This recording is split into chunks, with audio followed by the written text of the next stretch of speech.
Hello friends, welcome to my channel Himanshu classes. Friends, किसी भी organism का जो बेसिक यूनिट होता है वह है सेल। और सेल के बहुत सारे पार्ट्स होते हैं, जिस सभी पार्ट्स का अपना एक स्पेसिफिक वर्क होता है और सब मिल करके काम करते हैं, तभी एक सेल अपने सुचारू रूप से कार्य कर पाता है। मैंने पिछले वीडियोज़ में आपसे सेल की चर्चा की है, आपसे plasma membrane, cytoplasm, mitochondria, endoplasmic reticulum, Golgi bodies, इन सब के बारे में आपसे चर्चा किया है। फ्रेंड्स, आज मैं आपसे इसके एक और पार्ट्स की चर्चा करने जा रहा हूँ, जो सबसे इम्पॉर्टेंट पार्ट है। ऐसे तो सब अपने आप में, मैंने कहा कि सबका एक स्पेसिफिक वर्क है और बिना किसी एक के कमी से जो सेल होगा वो अपना सही तरह से काम नहीं कर पाएगा। लेकिन जो मेन एक सेल को जो बाकी सेल से जो डिस्टिंग्विश करता है वो है न्यूक्लियस, और न्यूक्लियस की चर्चा मैं आज आपसे करूंगा। इसके अंतर्गत मैं आपसे न्यूक्लियस, व्हाट इज़ न्यूक्लियस, उसके बाद आपसे बात करूंगा इसके मॉर्फोलॉजी, बेसिक इसका स्ट्रक्चर जो है उसके बारे में, इसका जो फंक्शन है, एक न्यूक्लियस का क्या फंक्शन होता है, इन सब के बारे में आपसे आज इस वीडियो के माध्यम से चर्चा करूंगा। आप ये वीडियो अंत तक देखिएगा, आपको बहुत इम्पॉर्टेंट नॉलेज गेन होगा। जब आप ये पूरा वीडियो देखिएगा तो न्यूक्लियस के बारे में आपको लगभग एक ब्रॉड नॉलेज आप गेन कर पाइएगा। सबसे पहले मैं आपको दिखा रहा हूँ न्यूक्लियस के पिक्चर को। आप देख रहे हैं इसके चारों तरफ इसके पार्ट्स को इंडिकेट किया गया है, और ये जितने भी आप पार्ट्स देख रहे हैं इसके सबका एक पार्टिकुलर फंक्शन है, और उसी सभी फंक्शंस का आज इस वीडियो में मैं आज आपसे चर्चा करूंगा। तो सबसे पहले जब इंटरफेस न्यूक्लियस में हम लोग बात करेंगे वो है व्हाट इज़ न्यूक्लियस। तो देखिए, व्हाट इज़ न्यूक्लियस की बात करें तो यूकैरियोटिक सेल का ही सबसे महत्वपूर्ण पार्ट होता है। यूकैरियोटिक सेल दो तरह के होते हैं, एक प्रोकैरियोटिक और एक यूकैरियोटिक। तो यूकैरियोटिक का एक महत्वपूर्ण पार्ट होता है। इसकी खोज रॉबर्ट ब्राउन ने 1831 में किया। देखिए, न्यूक्लियस जो होता है ना, वो चारों तरफ से सेल से घिरा होता है, सेल्स के अंदर मौजूद होता है, और उसके सभी जो सेल्स के बाकी जो पार्ट्स हैं वो इस सेल के अंदर ही रहते हैं। तो न्यूक्लियस भी उसके अंदर रहता है, और न्यूक्लियस के अंदर भी एक न्यूक्लियस सैप होता है, न्यूक्लियर सैप होता है, न्यूक्लियोप्लाज्म होता है। तो इसी को क्या बोलते हैं, न्यूक्लियस कहते हैं। आप इसको, मैंने आपको पिक्चर पहले ही दिखाया, आप ये देखिए, ये न्यूक्लियस है, ये चारों तरफ से आप देखिए, इसमें न्यूक्लियर पोर्स हैं, यहाँ पर ये न्यूक्लियर मेम्ब्रेन है। जैसे आप प्लाज्मा मेम्ब्रेन देख रहे हैं उसी तरह से न्यूक्लियर मेम्ब्रेन है। ये फाइब्रिल्स है, आप ये जो देख रहे हैं दाने दाने। उसके बाद क्रोमैटिन डिफ्यूज़ है। ये जो आप रेसे टाइप का देख रहे हैं आप, ये रेसा वाला पार्ट, ये जो आप देख रहे हैं ये इसको बोलते हैं क्रोमैटिन, और ये जहाँ पर एक दूसरे को से क्रॉस करते हैं वो डिफ्यूज़ होते हैं। ये देखिए, कैरियोप्लाज्म अंदर जाओ, ये आपको मैंने बताया कैरियोप्लाज्म, इसको न्यूक्लियर सैप। ये ग्रैन्यूल्स है, ये जो दाने दाने आप पार्ट देख रहे हैं, ये जो पार्ट आप देख रहे हैं ये क्या है, ये ग्रैन्यूल्स है। ये क्रोमैटिन कंडेंस्ड है, ये वाला पार्ट देखिए, ये क्रोमैटिन कंडेंस्ड है। उसके बाद ये देखिए, ये जो आप रेड पार्ट देख रहे हैं, ये रेड पार्ट देख रहे हैं, इसको क्या बोलते हैं, इसको न्यूक्लियस बोलते हैं। और ये बहुत सारे पोर्स होते हैं फ्रेंड्स इस न्यूक्लियस के अंदर, और इसको क्या बोलते हैं, तो न्यूक्लियर पोर्स बोलते हैं। फिर न्यूक्लियस में मॉर्फोलॉजी पर डिस्कशन करेंगे। देखिए, ये न्यूक्लियस का जो शेप होता है वो सेल के अनुसार चेंज होते रहता है। जैसे स्फेरिकल, क्यूबिकल और पॉलीहेड्रल सेल में ये स्फेरॉइड होता है, यानी अंडाकार होता है। वहीं साइलिंड्रिकल है, प्रोस्टैटिक है, फ्यूजिफॉर्म सेल्स है, इन सब में ये एलिप्सॉइड में टेंड होता है, ठीक है ना, मतलब दीर्घ वृत्ताभ होता है। It may be completely irregular as in some leucocytes, जैसे ल्यूकोसाइट सेल्स है, स्पर्मेटोजोआ सेल्स हैं। ये जो दो तरह के सेल्स हैं, इसमें ये इरेगुलर होता है, कुछ भी हो सकता है इसका आकार, ठीक है। इस तरह के जानवरों के अनुसार, मतलब वो जीव के अनुसार वो चेंज होते रहता है। उसके बाद है कि almost all cells are mononucleate but binucleate. ज़्यादातर सेल में क्या होता है, ये मोनोन्यूक्लिएट, लेकिन जो बाइन्यूक्लिएट होते हैं आप उसको देखिएगा, जिसे इसमें क्या क्या पैरामीशियम है, कार्टिलेज है, कुछ लीवर सेल्स हैं, ये सब में ये बाइन्यूक्लिएट होते हैं। मल्टीन्यूक्लिएट ये बोन मैरो, ठीक है, स्ट्राइड मसल्स, ये सब में इस तरह के इसकी आकृति होती है। पोजीशन की बात करें तो ये वेरीज करते रहता है सेल्स के अनुसार, मतलब उसके ऑर्गेनिज्म के अनुसार इसकी उसमें जो सेल्स मौजूद होंगे उसके सेल्स के अनुसार ही इसका पोजीशन बदलते रहता है। जैसे देखिए, the nucleus of embryonic cell is central in position.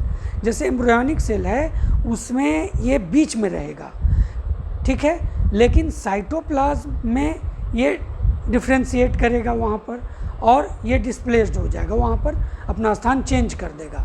उसके बाद ग्लैंडुलर सेल है ना, यहाँ पर न्यूक्लियस जो होता है ना वो लोकेटेड इन बेसल साइटोप्लाज्म। ये बेसल साइटोप्लाज्म में ग्लैंडुलर सेल्स में मौजूद होते हैं।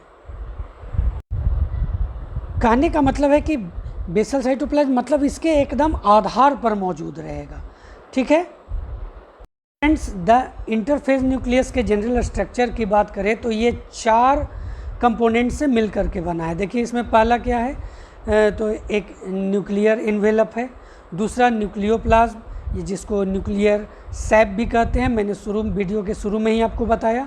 तीसरा क्रोमेटिन नेटवर्क, और चौथा जो है वो न्यूक्लियोली यानी न्यूक्लियोलस भी इसको बोलते हैं। ये देखिए आप यहाँ पर आप देख रहे हैं, इस पिक्चर में आपको दिखाई दे रहा है ये न्यूक्लियस, मैंने शुरू में भी आपको ये पिक्चर दिखाए हैं। न्यूक्लियस मेम्ब्रेन, ठीक है, क्रोमेटिन, ये जो आप कैरियोप्लाज्म देख रहे हैं ये न्यूक्लियोप्लाज्म के नाम से जाना जाता है। पर एक एक करके डिस्कशन करना शुरू करते हैं। इसमें न्यूक्लियर इन्वेलप के बारे में सबसे पहले हम डिस्कशन करेंगे। देखिए इसमें है कि examination with the electron microscope shows that the nucleus is surrounded by a nuclear envelope. यानी आप जैसे आप सेल में पढ़े कि सेल जो है वो चारों तरफ से ये प्लाज्मा मेम्ब्रेन, जिसको आप सेल मेम्ब्रेन भी कहते हैं, उससे जो घिरा हुआ रहता है, उसी तरह से न्यूक्लियर भी घिरा हुआ रहता है, जिसको न्यूक्लियर इन्वेलप कहते हैं। और ये इसमें 2 membrane of 2 membrane, nuclear envelope consist of 2 membranes, यानी 2 मेम्ब्रेन से ये पर्स्ड रहता है, और इसमें टीनी टीनी पोर्स होते हैं, जिसको आप न्यूक्लियर पोर्स के बारे में हम अभी चर्चा किए थे जब आपको मैंने तस्वीर दिखाई थी न्यूक्लियस का। दूसरा है कि the outer membrane is continuous with the endoplasmic reticulum.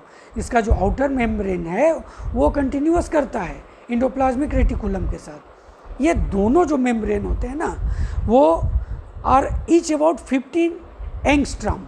ये एंगस्ट्रॉम है, ये एंगस्ट्रॉम, ठीक है, 50 एंगस्ट्रॉम थिक, ये करीब 50 एंगस्ट्रॉम मोटे होते हैं। और ये जो अलग होते हैं ना, ये एक दूसरे से जो अलग होते हैं ये 200 से 400 एंगस्ट्रॉम के बीच में सेपरेट होते हैं। 200 से 400 एंगस्ट्रॉम, 200 to 400, और इसको बोलते हैं पेरीन्यूक्लियर स्पेस। उसके बाद है the nuclear envelope contain opening called nuclear pores.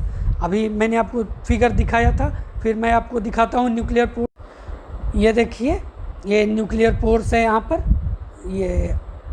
ये न्यूक्लियर पोर्स है, ठीक है। ये आप जितना भी आप देख रहे हैं ये सभी न्यूक्लियर पोर्स हैं, ठीक है, ओके। फ्रेंड्स इसके जो मतलब डायमीटर होता है ना वो 70 एंगस्ट्रॉम होता है। ये आप देख रहे हैं ना 70 एंगस्ट्रॉम, ये इसका डायमीटर है। उसके बाद नेक्स्ट पॉइंट पर बढ़ते हैं। देखिए around the margin of this nuclear pores both membrane are in continuity.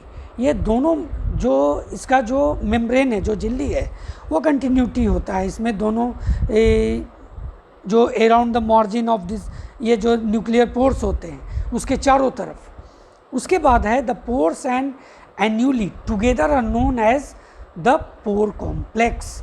ये जो आप न्यूक्लियर पोर्स देख रहे हैं, जो एन्यूली देख रहे हैं, ये जब एक साथ मिलते हैं ना तो इन्हें पोर कॉम्प्लेक्स कहते हैं।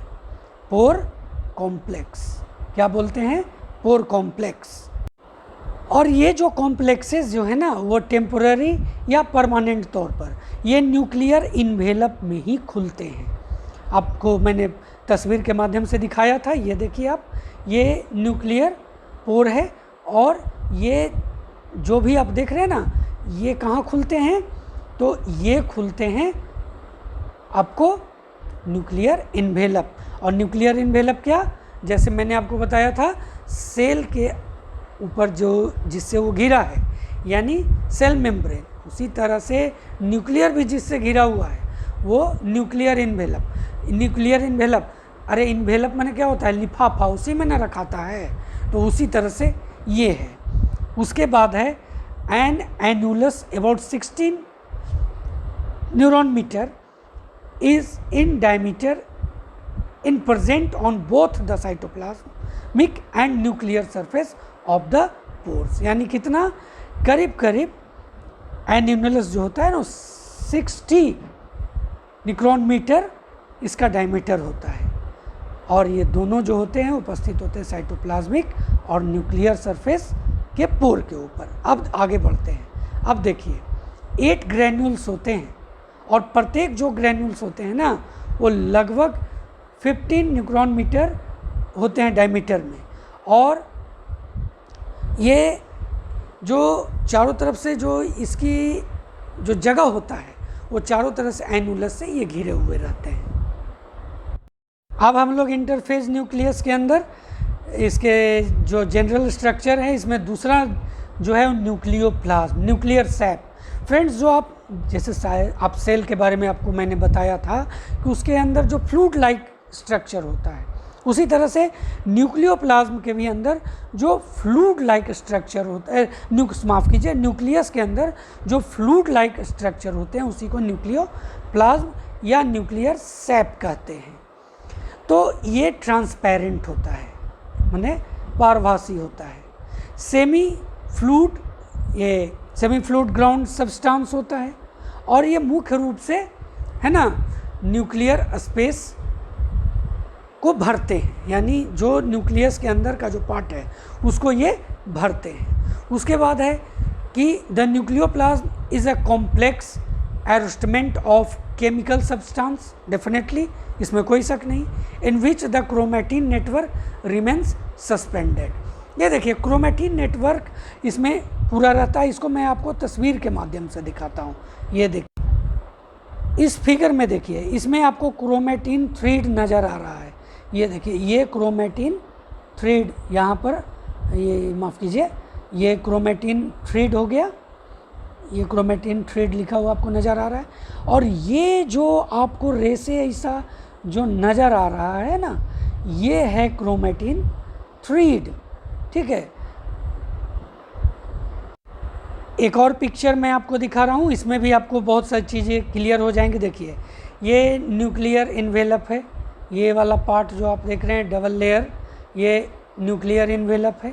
ये उसके बाद आप देख रहे हैं कि न्यूक्लियोप्लाज्म जिसकी चर्चा मैंने किया, ये न्यूक्लियोप्लाज्म, ये जो फ्लूइड लाइक स्ट्रक्चर आप देख रहे हैं, ये क्रोमैटिन मैंने अभी आपको उसको थ्रेड लाइक स्ट्रक्चर के रूप में अभी दिखाया मैंने। ये जो आप देख रहे हैं आपको नज़र आ रहा है बूंद बूंद ऐसा ड्रॉपलेट्स टाइप का जो नज़र आ रहा है वो क्रोमैटिन है। और ये जो आप देख रहे हैं ये सब क्या है? तो ये राइबोसोम्स है, ठीक है। इंटरफेस न्यूक्लियस में इसके स्ट्रक्चर में क्रोमैटिन की बात करेंगे तो देखिए जो डीएनए जो होता है यूकैरियोटिक सेल में वो फ्री नहीं होता है, स्वतंत्र नहीं होता है ना, लेकिन टाइटली बाउंड होता है ग्रुप में, छोटे से बेसिक प्रोटीन के ग्रुप में ये बंधा होता है। और उसको क्या बोलते हैं? उसको बोलते हैं हिस्टोन्स। उसको क्या बोलते हैं? हिस्टोन्स। देखिए this DNA protein complex is called chromatin. अभी मैंने आपको क्रोमेटिन का तस्वीर दिखाया था। ये प्रोटीन कॉम्प्लेक्स, ये डीएनए प्रोटीन कॉम्प्लेक्स कहलाते हैं और होते हैं और इसी को क्रोमेटिन कहते हैं। और ये इंटरफेज के दौरान क्या होता है, और ये अर्ली प्रोफेज जो होता है उसमें क्रोमेटिन उपस्थित होते हैं कंडेंस्ड के रूप में, और कंडेंस्ड स्टेट के रूप में ये क्या कहलाते हैं, तो हेट्रोक्रोमेटिन कहलाते हैं। और डिस्पर्स्ड रूप में ये क्या कहते हैं, तो इसको हम डिस्क्रोमैटिक कहते हैं। उसके बाद 1974 में रॉजर कॉर्नवर्ग ने क्रोमेटिन को बताया कि ये रिपीटिंग यूनिट होते हैं और ये क्या कहलाते हैं, ये न्यूक्लियोसोम्स कहलाते हैं। इंटरफेज न्यूक्लियस के फोर्थ पार्ट के ऊपर बात करते हैं। देखिए ये है हेट्रोक्रोमेटिन।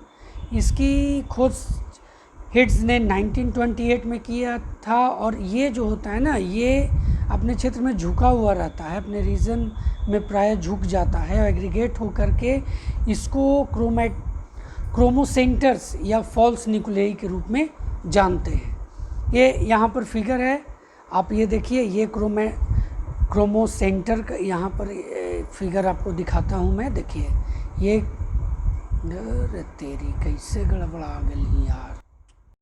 फोर्थ पार्ट के ऊपर बात करते हैं, वह है हेट्रोक्रोमेटिन इंटरफेज न्यूक्लियस के जनरल स्ट्रक्चर में। देखिए इसकी खोज हिट्स ने 1928 में किया और ये क्या होता है, ये थोड़ा अपने प्राय झुक जाता है और एग्रीगेट्स फॉर्म में होकर के ये क्रोमोसेंटर्स या फॉल्स न्यूक्लियाई कहलाता है। आपको ये फिगर आप देख रहे हैं, इसमें क्रोमोसेंटर मैं आपको दिखा रहा हूँ और इसमें हेट्रोक्रोमेटिन जो है, क्रोमोसेंटर के अंतर्गत जो हेट्रोक्रोमेटिन है, ये देखिए ये हेट्रोक्रोमेटिन, ये जो एरिया है ये हेट्रोक्रोमेटिन है। और ये दो प्रकार का होता है। एक पहला जो है वो है कंस्टिट्यूटिव हेट्रोक्रोमेटिन और दूसरा जो है वो है फैकल्टेटिव हेट्रोक्रोमेटिन। तो ये है हेट्रोक्रोमेटिन की बात। हम लोग इंटरफेज न्यूक्लियस के अंतर्गत बात करते हैं न्यूक्लियोलस का। देखिए इसकी खोज फोंटेना ने 1781 में की। ये जो न्यूक्लियस होता है इसको लिटिल न्यूक्लियोलस जो है वो उसको लिटिल न्यूक्लियस के नाम से भी जाना जाता है। ये स्फेरिकल बॉडी है, ये न्यूक्लियस के अंदर होता है और ये मुख्य रूप से ज़्यादातर राइबोन्यूक्लियोप्रोटीन से भरा पड़ा होता है। ये मुख्य रूप से ऑर्गेनेल में दिखाई नहीं पड़ता है और ये चारों तरफ, ये जो होता है ना, और ये चारों तरफ से मेम्ब्रेन से घिरा हुआ नहीं होता है। Under the light microscope it appears to be homogeneous. ये होमोजेनियस सजातीय रूप में रहते हैं और ये छोटे वैक्यूल्स और कभी कभी दिखाई पड़ते हैं। ये छोटे वैक्यूल्स के रूप में रहते हैं जो कभी कभी दिखाई पड़ते हैं। उसके बाद है कि न्यूक्लियस जो होता है ना, वो जो दिखाई देता है जहाँ राइबोसोमल आरएनए होता है या फिर जो संश्लेषित होता है राइबोसोम्स जहाँ से, है ना, जिसमें राइबोसोम्स असेंबल्ड राइबोसोम्स होता है जहाँ पर, वहाँ पर ये दिखाई पड़ते हैं। तो ये है न्यूक्लियोलस। इसका फिगर मैं आपको एक बार फिर दिखाता हूँ। ये देखिए ये है न्यूक्लियोलस। ये वाला पार्ट जो आपको नज़र आ रहा है, ये वाला पार्ट, ये है न्यूक्लियोलस। न्यूक्लियस के फंक्शंस के ऊपर बात करते हैं तो देखिए इसमें क्या है कि ये सेलुलर एक्टिविटीज़ में बहुत ही मुख्य भूमिका निभाता है। मुख्य रूप से कहाँ पर, ये जहाँ पर साइटोप्लाज्म में एंजाइम का सिंथेसिस होता है वहाँ पर ये अपीयर हो जाते हैं और ये बहुत ही एक मुख्य भूमिका निभाते हैं सेल डिवीज़न में, जहाँ पर कोशिका विभाजन होता है। और ये क्या करता है, ये निर्धारित करता है कि सेल का जो मुख्य कार्य होते हैं उसको ये निर्धारित करता है और उसका डिफ्रेंशिएट करता है ये। तो ये है इसका फंक्शंस।